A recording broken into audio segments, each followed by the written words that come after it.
We begin tonight at 7 with an end to the battle over TikTok. Good evening, everyone. I'm Colleen Williams. The White House confirmed tonight that China and the U.S. have finalized a deal to sell the American version of that app, allowing it to continue operating here in the U.S.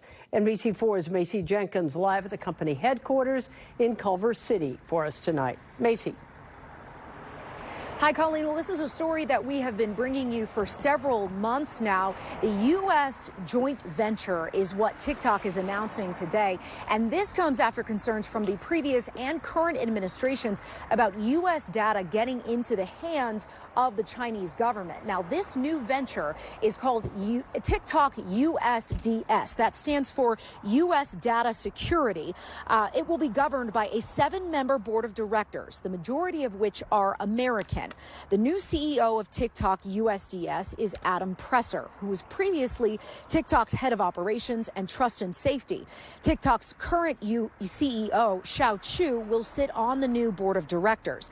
Now, I broke down the math, and what we do know is that 30% of the company goes to new American investors, including American tech giant Oracle and California-based private equity fund Silver Lake. 15% is owned by UAE investment firm MGX, 5% goes to new investors, 30.1% goes to existing ByteDance investors, and 19.9% remains with TikTok's Chinese owners, ByteDance. Now, ByteDance was subject to a national security law originally signed by former President Joe Biden that required the company to sell TikTok's U.S. operations or effectively be banned in the U.S. Now, I talked to Karen North. She's professor of digital social media with USC Annenberg. She says she thinks the joint venture is a step in the right direction, but fears any connection that the app retains to the Chinese government could be concerning. Take a listen. The problem is that different places have different laws, and including very different laws about data collection and data use. And we are very much at odds with China on the collection and use of data. And so the idea that China and that ByteDance would still have access to the data that we've been trying to protect is a problem. I mean, for the user, including the influencer, my guess is it'll be seamless and nobody will ever see a difference. You know, the people who are on TikTok will continue to have their followers.